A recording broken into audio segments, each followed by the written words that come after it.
There we go. Hey, everybody. Welcome. My name is Jim Ingersoll, and I'm your host. And I've got an incredible friend of mine who's my co-host, Michael Zuber. Say hello. Hello. How's everybody? And today we're going to dig in a little bit deeper into building your rental portfolio the right way and some of the strategies for doing it. Michael and I are both extremely passionate about it because our rental portfolio has created freedom in our own lives where we don't have to trade time for dollars, and we can sort of make some cash flow while we sleep. And a lot of other people are out going to work so that we don't necessarily have to do what we don't want to do. And we can build long-term equity at the same time of building our cash flow and creating the lifestyle that we choose to live. And so it's something we're both very, very passionate about. We've both done it some different ways along the way. Michael's been doing it as a W-2 employee for many, many years, 15 years. That isn't very many, actually. And whereas I've been doing this full-time, I jumped out of corporate America and went all in. So we sort of had different paths, but ended up at the same point, about the same point in time. So, Michael, I want to thank you for doing this with me today and co-hosting with me. It's nice to be with you. Same, Jim. I don't interact with lots of people that are talking real estate because I think there's a lot of people out there trying to, snake oil or push an agenda. And you're one of the guys I've latched onto because we just give, right? And we're honest, right? If we don't know something or the answer may hurt someone's feeling, we still say it with care, but we don't have an agenda. So. I like associating with like-minded people, so I appreciate and congratulations on your book, One Rental at a Time. It's doing really, really well. You've got a lot of 5-star reviews now. Are you happy with where you're at? Yeah, it means a lot, frankly. You write something like that, never knowing if it's going to mean anything. I created it simply to create belief that it's possible. But I only can share my story, and I didn't know if my story would resonate, but it seems like it has. I've gotten, the 5-star reviews mean the world to me. I read them probably once a week. As a self-published author, though, it's hard, right? You constantly need to grow and get some more. So, the mark they talk about is 100. So I got to work my way up to 100 5-star reviews, one review at a time. So it's fun. There you go. Just like your rental portfolio, right? Yeah, I guess so. And are you going to do another book?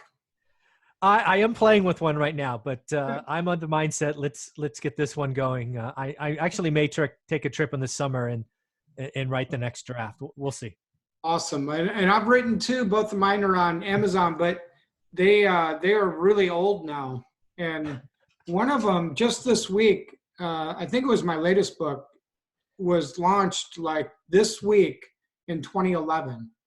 Oh, wow. So eight years. It jogged my memory. I'm going to go back and check because time flies by. You know what I mean? Yes, I do. So let's talk about rental properties. What is it about rental properties while you're working in corporate America that really drew your interest? And what beliefs did you have when you started versus what was reality once you got going, and then looking back over those last 15 years that's really made an impact? Well, so, if I rewind the clock to 15 years ago, I have nothing. I have $40,000 in a Schwab account, and that's all I have to my name, right? I'm a 30-year-old guy. I made okay money in my 20s, but I blew it all. The dot-com crash hurt, right? What was over 100 suddenly became 40. And, when you do that once, you don't want to do it again. So really it became a process of elimination. I knew a couple of things. I wasn't going to quit my job. I was a 6-figure earner. I was very good at what I did and frankly loved it. I probably would have done it for half the money. That's how much I loved it. So I wasn't going to leave my day job. So that eliminated lots of things. Then I knew I wasn't going to be a real estate agent, right? I wasn't going to hold open houses. I wasn't going to be a flipper. I don't have any skills or contracting or any experience like that. And, I wasn't going to create a company. I wasn't going to be the next Warren Buffett. And pretty soon being a landlord became the only thing, right? There's more millionaires created with real estate. And I spent a year probably buying 100 books trying to see if that was true. And it was. So that became it. And then I just tried to find a way to do it now it's called a side hustle. Back then it was just part-time. And, being a landlord, paying someone else to be a property manager, outsourcing things I didn't have time for was very important. So, I wish I would tell you I had a big, great plan for where I would start and go. I didn't. I just knew I needed to do something. And pretty soon, being a landlord was the only option. And, from there, it just became, the next property, hence the title, one rental at a time. That's just how my life evolved. So looking back now, obviously you're happy with where you're at. You've got a lot of doors, a lot of tenants, a lot of roofs, and a lot of cash flow and equity. Mm-hmm. Would you have done anything different if you could go back? Yeah. One of the things I would have certainly done different, and it's funny, I didn't even realize this until I wrote the book. I did not treat my cash with the value it should have had. Mm-hmm. And then what I mean by that is I got so focused on buying cheap properties, right? Like, oh, I got a 30K discount to market, or I got a 40K discount to market. And I was happy about that. But what happens when you buy cheap is then you have a huge make-ready cost or repair cost or whatever you want to call that. And when you really start doing the math on your return of your cash, it's horrible. So I should have bought what today is called turnkey properties or move-in ready or whatever you want to call that. As a busy professional, that would have been better for me 15 years ago because I would have treated my money with more respect. I would have been able to buy more stuff because lending was really easy back in 03 and 04. I could have had a lot more doors today if I would have treated my cash better. That's a mistake. I ended up okay, but I do kick myself for that because I just wonder what could have been if I would have doubled my properties those first 5 to 8 years. Yeah, and we're going to talk about B. We're going to talk about BRRRR. So B is the first one, which is buy, and I can't really change the initials of BRRRR, but there's a lot in that buy segment as far as like what is your investment criteria, the 1% rule, cap rates. How are you going to finance these? Because you're referring to like when you started, you were putting 20% down and getting a regular bank loan, and then all of the fix-up costs you had to absorb yourself. Whereas Correct. today you could probably go out there and maybe do a private money loan and then refinance that out when you get to the final R, right? Yeah, no question. And again, all of it was new to me, right? I didn't hear about BRRRR until 2014 was probably the first time, right during the depth of the crash. Maybe it was 13. It wasn't on the radar in 03. And that was probably because bank lending was too ridiculously easy, right? I mean, literally, they were not running credit checks. They were not auditing financial statements. Getting bank loans in 03 was frankly too easy, and thus the crash that happened later. But yeah, if I would have found a way to treat my cash better, whether it was BRRRR or any other thing, I would be bigger today. I would have more units today, or I would have retired sooner. So BRRRR is a big deal, right? If you can find a way to do the math over a short duration, short meaning 6 months, to try to juggle either a second or a private loan or maybe a hard money, whatever that is, during the buy, repair, rent, refi stage, you can set yourself up in a much better situation. More steps, more juggling, more communication, maybe some negative cash flow those first 6 months. But if your eye's on the prize, BRRRR's a great way to go. And I wish I had done something like that, back in 03, 04. Okay, so let's dig into that. The first B in BRRRR, and now BRRRR stands for buy, rehab, rent, refi, right?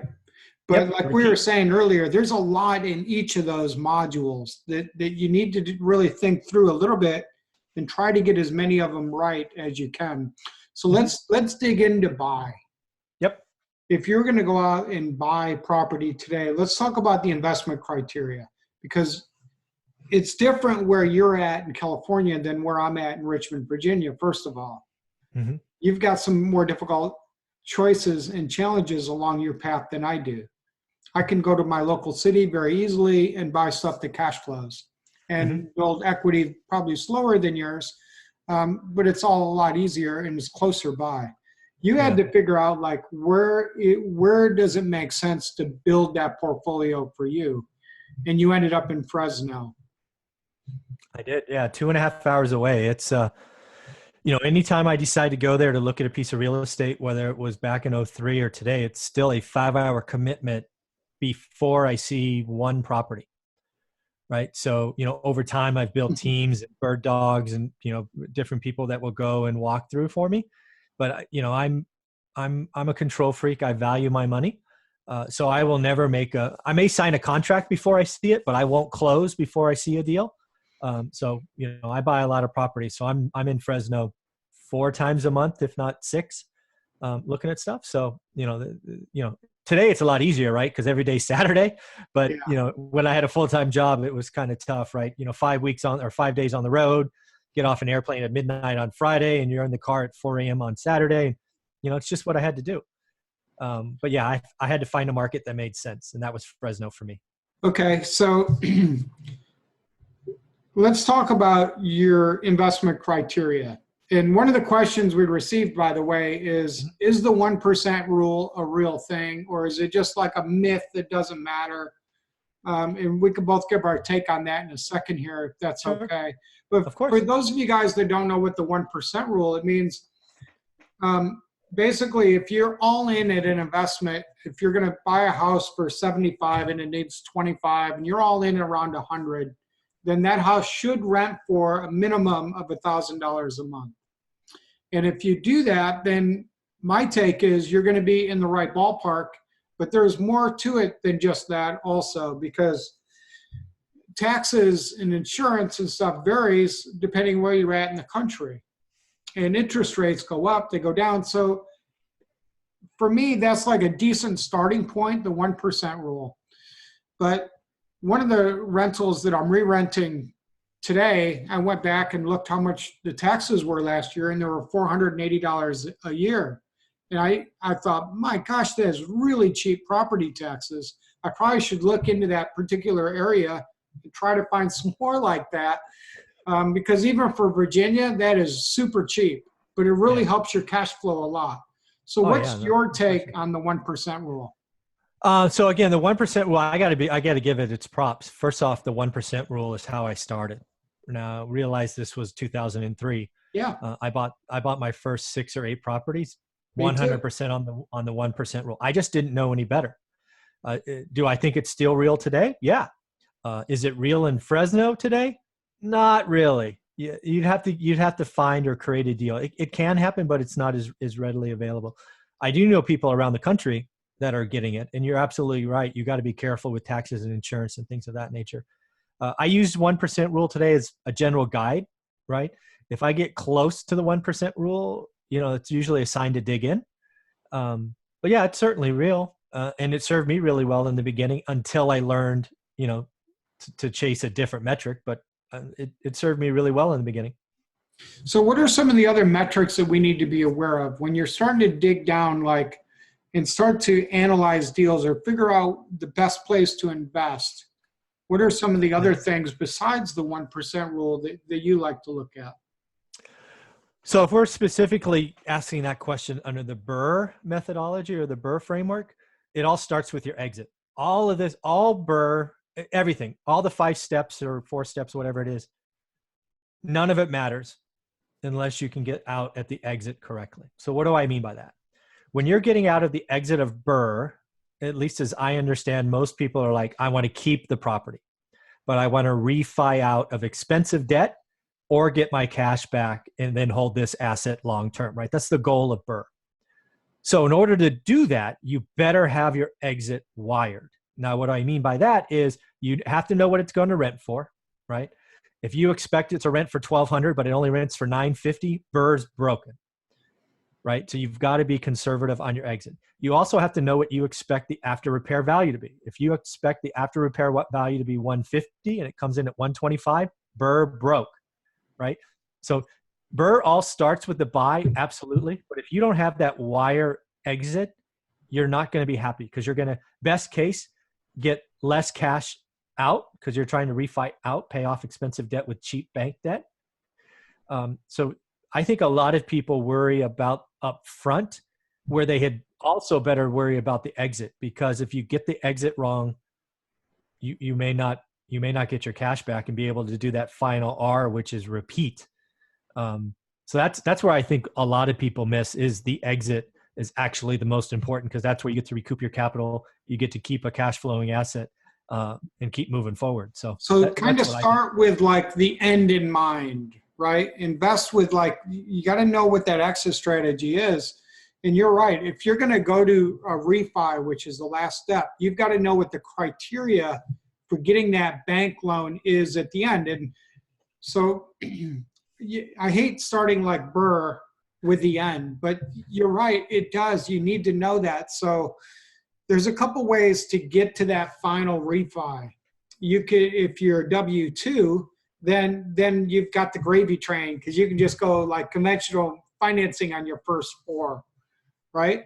Mm-hmm. And it's a lot easier. But once you're past 4, or maybe you've got some other issues or things preventing you from doing that, then you might need to go to a commercial loan. Yep. And that's where I'm at. So I use commercial loans a lot. And you've got to know what that bank is going to make you have as far as the criteria to nail down your refi. Mm-hmm. And you were right. You've got to know your rent. I mean, you've got to really know how much you're going to rent it for when you buy it, and you've got to know the ARV. I'm doing one right now, Michael, and I'm getting ready to. I'm at the end of the BRRRR, so I'm going to refi in a few days, and it's one that I think we paid like 60, and I'm in it like 75 or something like that. Real numbers, right? Yeah. And so I knew that it would rent for $9.95. I had it rented, no problem. That's above the 1% rule, so that's fine, yep. Right? Yeah, looking good. And so to get through the refi, I was planning on it appraising around 105, and it actually came in yesterday at 125. So again, just being a little bit conservative, I knew like where it had to be, which for my bank loans, I really want 25% equity. That's kind of where I'm going to be, and I've got to have positive cash flow. So in this case, this is a real life case study. I bought it from a wholesaler. I've got strong positive cash flow because I'm all in at 75, and it's rented at 995. So I need to refi at 75. I paid cash, so I want all my cash back, right? Mm-hmm. In this case, I didn't do a private money loan. So in order to get all of my cash back and to be into that rental with none of my own money, I had to get 75 back. And to get there, I knew I really wanted it to refi. I wanted it to appraise at least 105. Does that make sense as far as like explaining this to folks on how it works with the end in mind? Yeah. And then one of the things that I would tell you that you said that other people should pay attention to is you knew down to the penny, if you will, what the exit had to be. It had to appraise at 105. If it goes above that, gravy, right? All good. Yeah. But you knew what it had to be, because this is so important for people doing BRRRR, especially if they're doing private or hard money. The worst thing that could happen is you get to the exit and you don't get your money back. Yeah. Then what are you going to do, right? You're likely doing BRRRR because you don't really have the capital. And how are you going to make up that $7 or $8 grand, right? BRRRR blows up if you don't get all your cash back when you borrowed 100%. So you better get really tight on that end. And then you've got to watch market cycles, right? This business is changing and evolving all the time. We're not in last year's seller's market or last summer's seller's market. It's different now. At least it's different in my market. So, when you buy, you've got to be able to see the future a little bit and go, okay, 90 days out, maybe 120 days out. What would happen if market's down 5%? I don't know, right? What would happen? You've got to ask these questions. I'm telling you, BRRRR, everybody talks about BRRRR starting with it's wrong. It's what Jim and I are talking about. It's getting the exit wired and making sure you have a cushion. Because if you can't get out, you're stuck, and then BRRRR stops working.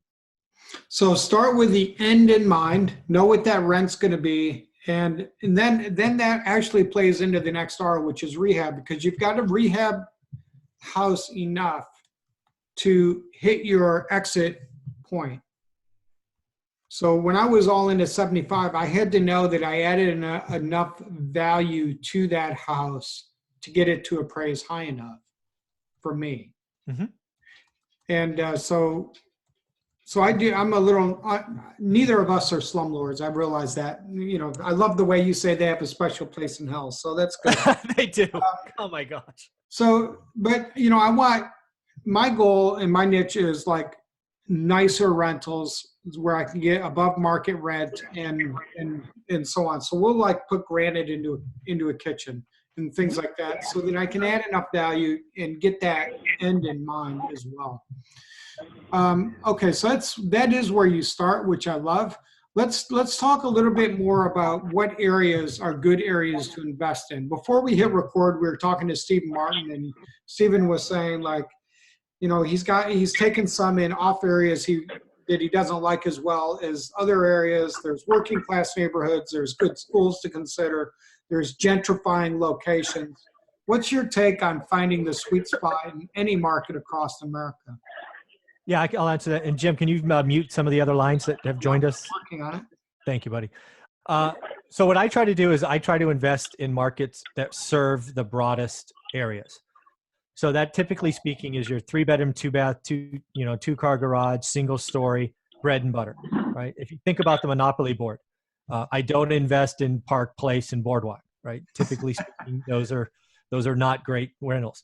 In addition, I don't invest in those dark purple ones right in front of Go. I forget what they're called. I think it's like Baltic and Mediterranean or something. Yeah. But anyways, right? So you got to know where you're not to go, right? I like to be on the second and third sides of the monopoly board. It's kind of where I like to play. Maybe the light blue stuff just before whatever that is, jail or whatever that is down there. But, that's where you want to be because I've invested in market cycles. I've invested through the run up of 03 to 08, through the crash and back. I want to be in the part of the market that, people want to move up to when the market's good, and then where people want to move down to when the market's bad, because the business cycle is real.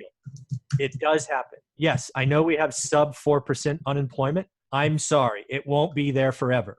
It's going to change. So I like to be in the part of the market that serves the broadest, either as move up in good times or move down in bad times. Mm-hmm. And I think if you can look to the areas that are gentrifying in your city, your equity side of your component will go up faster. So there's like multiple, when you're building your rental portfolio, Michael, I think there's like multiple things to be aware of. Cash flow has to be there. You always say, don't get eaten up by the alligators, right? Yes, sir. Given you cannot accept ever negative cash flow long term. Well, let's just on that. But since we're talking about BRRRR, Jim, I never bought an alligator, but I created one.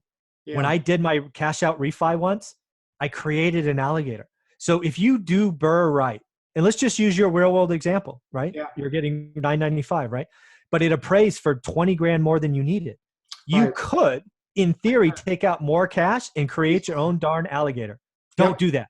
Bad. Stop. I could take out another 20,000 and still hit the 1% rule and still cash flow, and I don't want to do it. No, too close, too skin to the bone, stuff changes. I like having extra equity.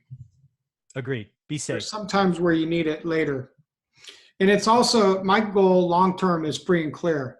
So like the lower my balance, the closer I am to my long-term goal anyways, someday. So anyways, but I think so cash flow's got to be a given. That's a huge part of the investment criteria. We talked about the 1% rule. You've got to have cash flow, net cash flow, not gross.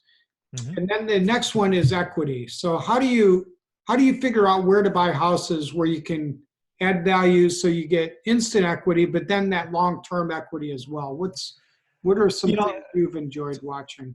So I'm kind of an oddball, I will admit. I do not include appreciation in any of my calculations. Mm-hmm. I know it happens. Neither do I. I know some of my rentals areas rent more than the other, but frankly, I don't care. I don't consider it at all. If I'm going to do BRRRR, which I've done several times, I do want to know what the after repair value is, but that's not appreciation. That's what I'm going to raise the standard of the unit to a value. I do not say, Yeah, I want to know today's value. I'm not planning for 5, 10, 20 years.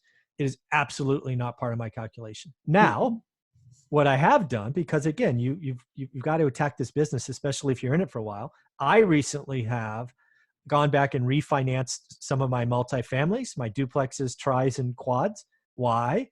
Because now for the first time in a decade, I can get lending again from a bank. So I can get interest rates with a 6 on it instead of paying private money with a 9 or 10 on it. So I've raised my loan balance, LTV, to 60%, because again, I'm wickedly conservative, but I've taken the extra cash out and I've paid off a bunch of houses because, like Jim, I want to have a big pile of stuff free and clear for the, oh my God, this just happened again, Right. situation. So, you get to start juggling assets and LTVs and debts. And that's something I'm, really proud that we've done in the last 2 or 3 months. That's when it gets fun though, isn't it? Oh yeah, for sure. Absolutely. So, Yep. If you're just jumping in and you go to the absolute cheapest part of your city, if you're living in a larger metro area, that's also potentially the location with higher unemployment and also higher crime. Yeah. I Your get cash asked all the flow- time. Yeah. Your cash flow will look better, but long term, it may be totally flat. It may not be worth any more 12 years from now than it is today. Yeah. So there's a couple of things on that. Probably the most frequent question I get, knowing that I'm a buy and hold landlord and that I invest in Fresno, right? Fresno has some areas that are let's just call lower income. And they say, like, where do you invest? Or they're trying to push me towards, do you buy in the slums? Which Right. I don't like that word, but I know what they mean. And the answer is no, right? And then they go, well, why not? So the truth is, when I started, my answer was, would I be comfortable my wife going there by herself, middle of the Right. day, getting out of the car? And if the answer is no, I would never put my cash there. Now the answer is, I drive a rather expensive car. Would I be comfortable getting out of my car, going in and doing a walkthrough and coming back and it not being ripped off? I don't invest in those areas that are unsafe. I don't care what the cash flow is. Those areas do have good cash flow, but again, I think it's Excel-based cash flow. I don't think it's real cash flow. Those areas have higher turnover, higher evictions, lower rents than expected. Turnover is crazy, and as a landlord, turnover is what kills you. So I think too many people rely on Excel cash flow. But again, you couldn't give me a house in an area like that. I would sell that thing in a heartbeat. Now, I do think there are gentrifying areas, and I know I've had friends do better in gentrifying areas than I have. Looking back, I should have done probably more of that. This is areas where investors are coming through and they're rehabbing lots of houses, and they're forcing the values up on the whole location, and then the demographic of the people living there really change. Alex Lugavoy is one of them. Yeah, absolutely. He created in his little zip code there in Richmond his own gentrification because he started buying so many of these. And we're definitely seeing that. Well, we're seeing that in there's an area called Fresno downtown. It's 93701. That's an area of town you wouldn't have been in 10 years ago. Right. But a couple of big players came in the last 3 years, and there's over $100 million deployed in that little zip code.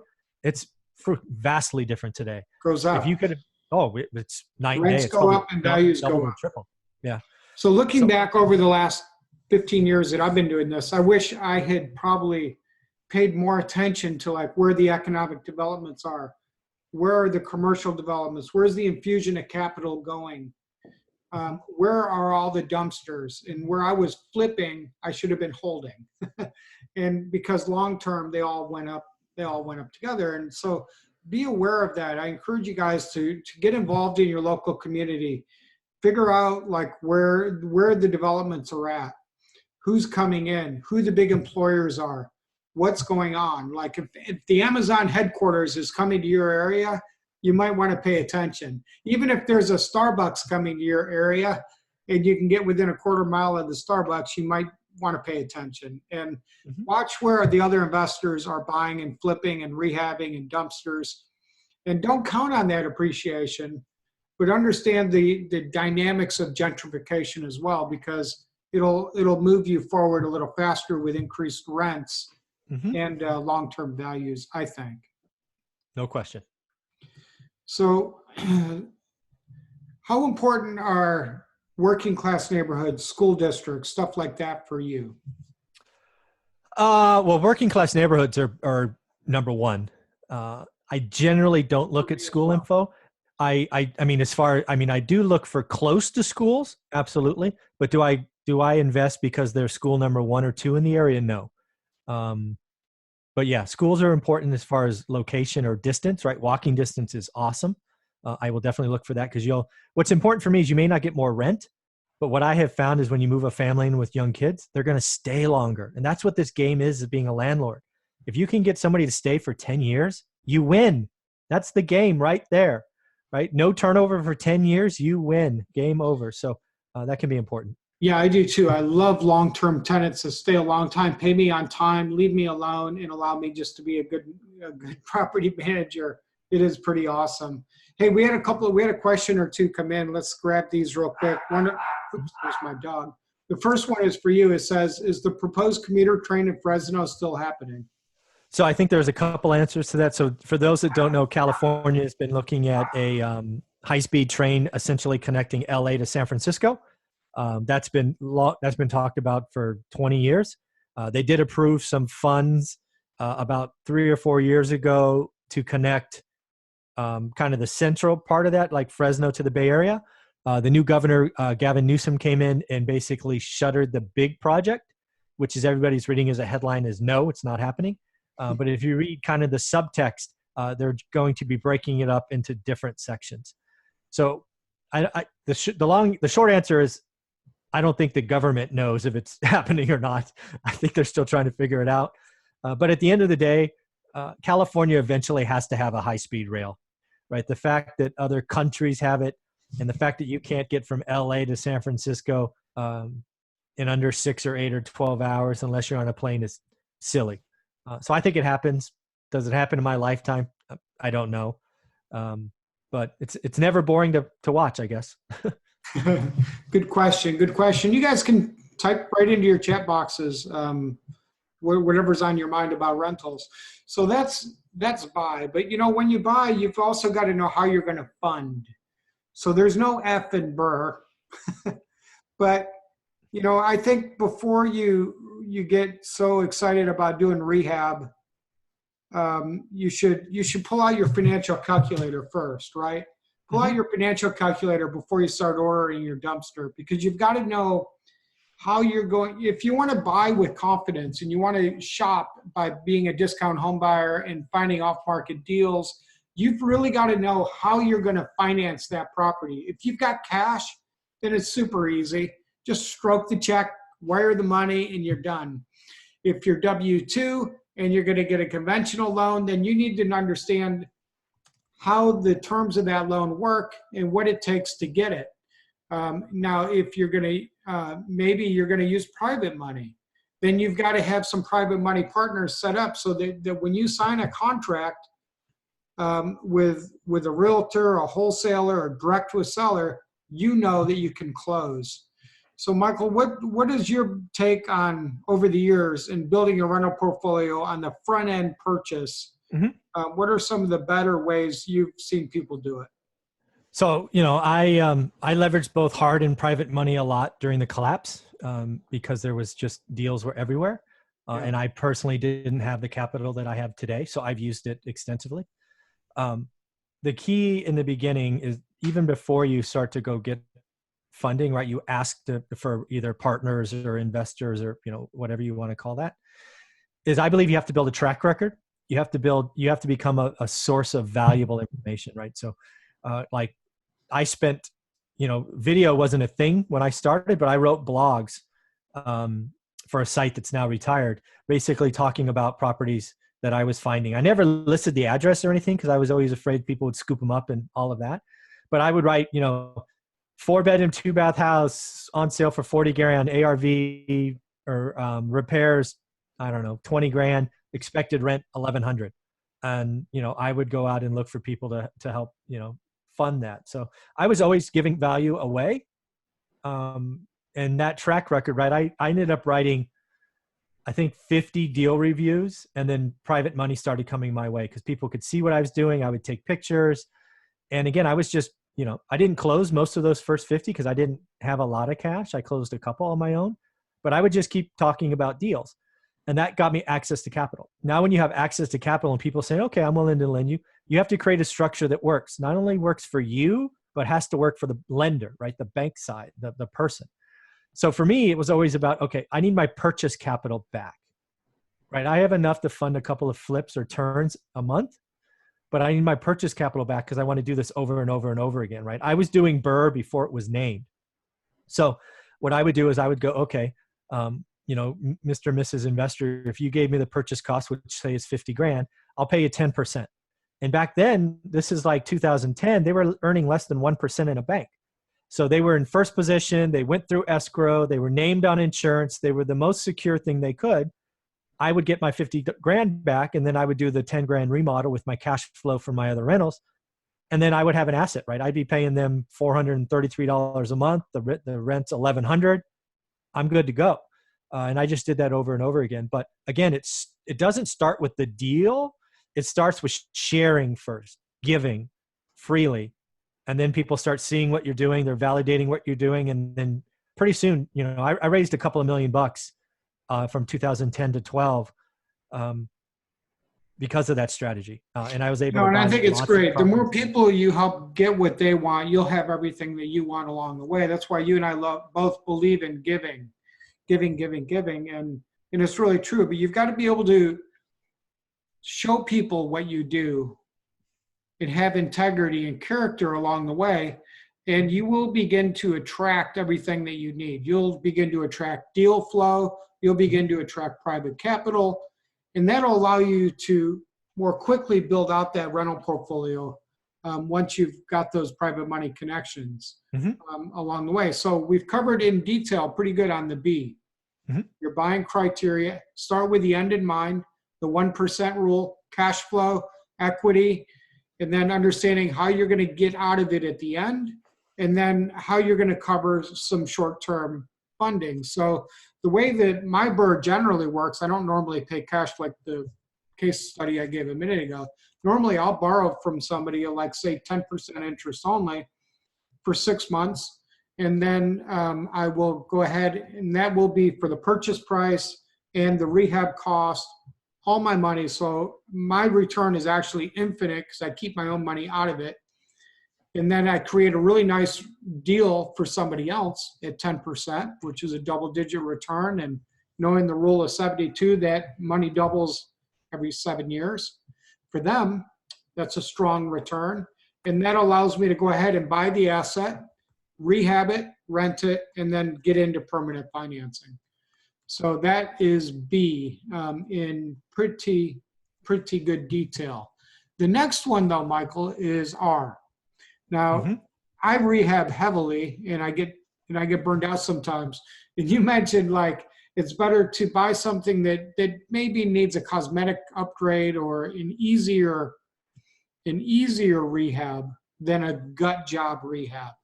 So let's talk through that. And my goal, by the way, when I buy rental property and I hit the R for rehab, my goal is no maintenance for 5 years, as little as possible. I want to keep those maintenance costs down low. So if the roof is marginal, I'm going to do it. Same thing with the systems, electrical, plumbing, HVAC. The windows are bad. They're going to go out and they're going to be replaced. I'm going to have a nice kitchen, nice bathroom. So that my goal would be, I want the same tenant for a minimum of 5 years, and I want minimal amounts of maintenance. What are some of your goals on the rehab side? The only thing I could add, everything you said is the exact thing. The only wrinkle to all of that is I try to put in things that are tenant friendly. So for example, right, that's laminate flooring these days. It is. That's not dishwashers, not garbage disposals. I've made that mistake a couple of times in my markets, and I've actually removed them because the amount of maintenance calls I got for, somebody sticking a chicken bone or something down a garbage disposal. So maybe it's just a section of the part of the market I was renting to. Fine, you could say that.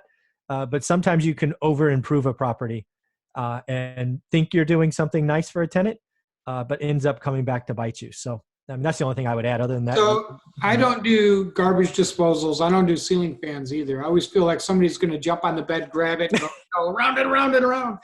Make the fan, break their head, call me, try to sue me, whatever. yeah. So I don't do, so things like that that are breakable, I try to remove as well. But I do dishwashers, and I haven't had many maintenance issues on them, fortunately. So that's just me. So it's interesting for me to hear that you don't do dishwashers as well. And so do you rehab, one of the other things I'm looking at doing, and this works pretty good in the city, I'm working on a triplex. I think I told you that. Mm-hmm. And it's near the hospital and stuff in Richmond. And the same one my daughter works at. And I'm going to put a bike rack in there. I think that'll be an interesting feature. I think parking helps. What are some other things that allow you to attract those right tenants that don't really cost a lot of money? Yards. More importantly, fenced yards. Yep.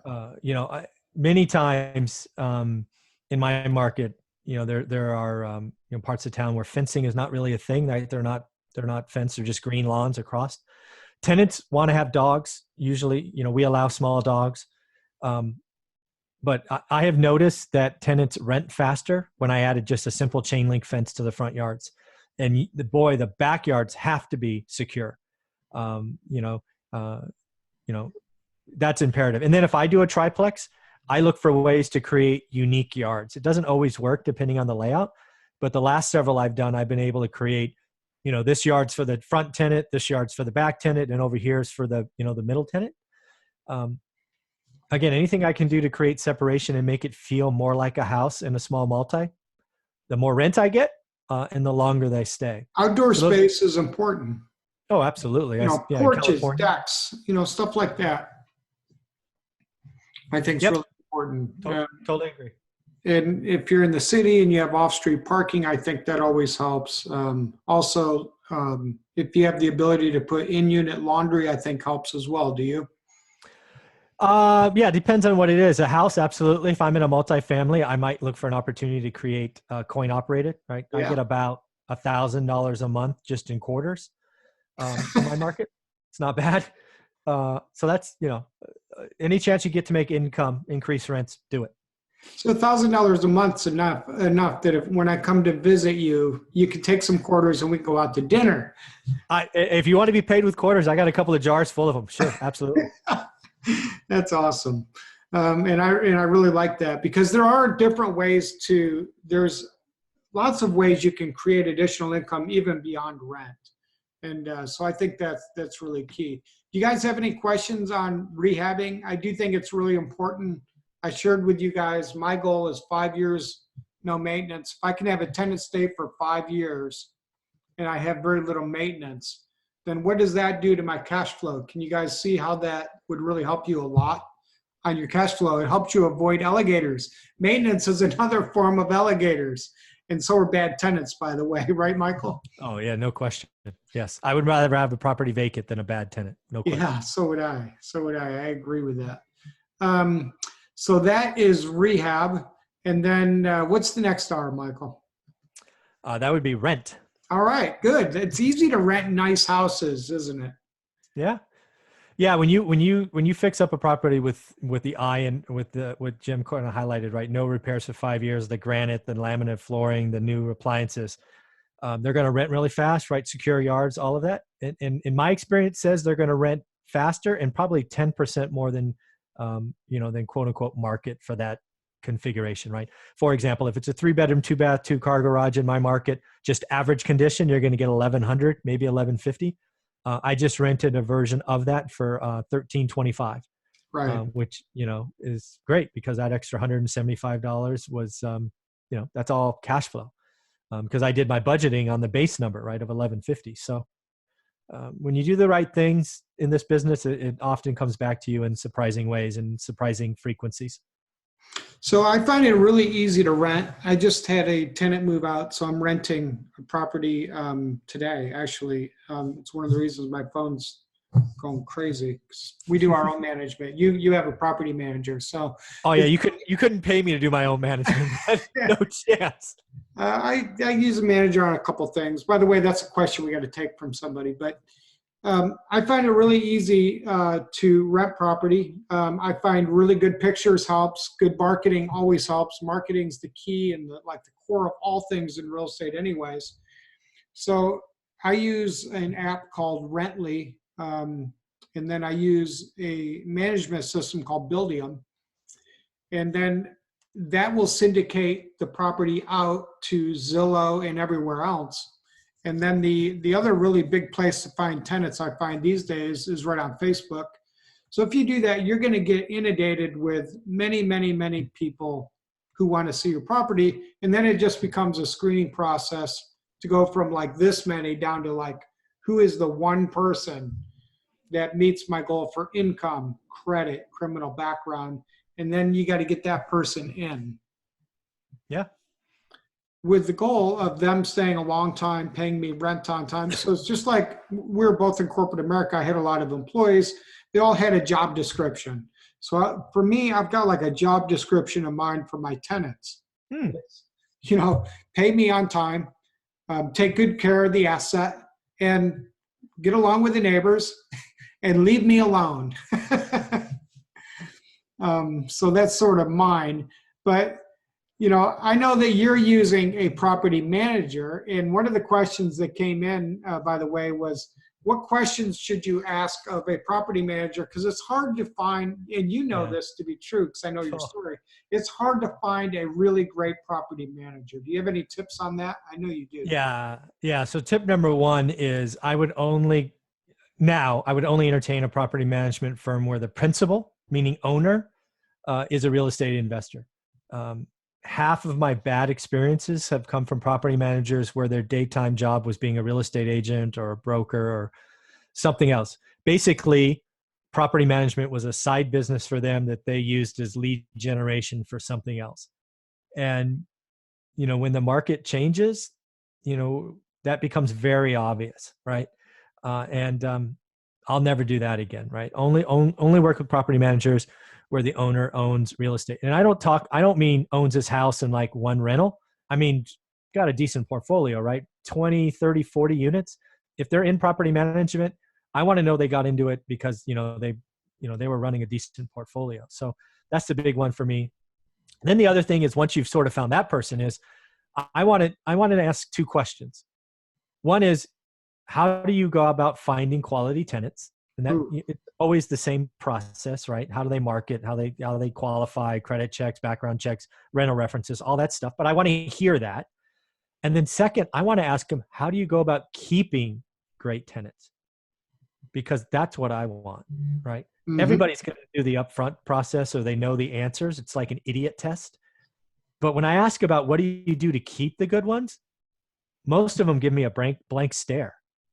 They're like, what do you mean? They just keep paying the rent. And I'm like, no, do you have a rewards program? Or do you, at a 2-year mark of no missed payments, do you do something? What are you doing to reward the good ones? Because I want to keep the good ones, right? I'll spend $50 on a basket of flowers or fruit or something at their year anniversary of no missed payments or whatever it is, right? That's where I want to talk about, right? I can flush out a bad tenant, right? The eviction process is stated in law in California. So everybody runs that. I want to know what people are doing different. And that often in my market is, what are you doing to keep good tenants? That's the question that I ask a lot. Retaining them. I think it's great. That's why I said my goal is to stay a long time. That's part of my job description. I really want them to stay a long time, take good care of the asset, and pay me on time. Then the final R, and I know you got to run in a minute, is refi. And I think we really covered that heavily. You can go into, if you're on your first 4 on that journey, then just get conventional financing with a W-2 income. And if you're an investor, then you're going to want to consider to go to a commercial loan. And if you're doing multifamily, then that'll either be a commercial loan or some form of HUD financing, right? Yeah. Yeah. The only thing I would say on the refi side, again, we've talked about it in the front, you've got to get the exit down, but the markets change. The one thing I would always tell you to do is plan for the worst case scenario, right? So in this situation of a BRRRR, your goal was to hold the property long-term with cheap bank loans. But whatever happens, the market freezes up, interest rates double, I don't care. Something happens. You've got to make sure that worst case you can sell the asset and pay off your private or hard money, right? That's paramount. Paying back your hard money or your private money lender. So you should be able to, right? Because she should be coming in with about a 30% margin, as Jim has correctly highlighted. But always ask yourself that. Always ask, what's the worst case scenario? And if you can live with that, you can sleep at night. Your lender can sleep at night. Life's good. You're going to be very successful in this business. So, Michael, at that point, then you've got a asset that creates cash flow for the rest of your life. Absolutely. And you've got permanent financing. You know what those fixed costs are going to be for a long time. Mm-hmm. And then your amortization comes in and your equity grows automatically with just amortization. Screw all the appreciation, like you said. Yep. You're going to owe less every month. And eventually that loan is gone. Amen. You're free and clear. And then your cash flow goes from like here to here. Right. It's amazing. It's amazing what happens, right? I have an unfair advantage sitting in the catbird seat 16 years in. Cash flow doesn't really feel like much the first 5 or 8 years. Agreed. But right around the 10-year mark, you're like, oh my God, something's different, right? More money's coming in than expected. So, that's one of the things that buy and hold doesn't get a lot of joy. It's not sexy, right? It doesn't have those stacks of $100 bills that people flash on Facebook and Instagram. But, I can point at my net worth and go, look at over here. That's, tax-free stuff I can borrow against. It's not active income. But it's people talk about tenants, toilets, termites, trouble, all that stuff. I can tell you, man, the only way to long-term wealth is buy and hold, holding assets. Let inflation help you. Let taxes help you, right? There's lots of stuff you can write off, 1031. There's a lot more goodness in buy and hold than people realize. And that's because it's just sexier to talk about active income and flips and wholesaling. So that is BRRRR. And that is you buy the right house in the right location for the right price with the right cash flow, rehab it the right way, rent it to the right people, get into the right permanent financing, and just hold it and hold it and hold it and hold it and hold it. And you will do very, very well. And it doesn't take very many. That's why you guys want to go to Michael's YouTube channel, One Rental at a Time. Check out his book on Amazon. Same thing, One Rental at a Time. Connect with him because you're going to learn a ton. Michael, I really enjoyed this today. Our 1 hour is up. We'll do another session. I was thinking one on small apartment buildings or something like that in the near future, if that sounds good to you. I will do anything you want. You're my hero. Same here. All right, guys. Thanks, everybody. Have an awesome day. Thanks for joining us live. We really enjoyed it. I like having the small group, Michael, with people interacting in the chat box and things. So it was a lot of fun. I'll send this over to you and have a great day, Michael. You too. Take care. Bye. Thanks, everybody.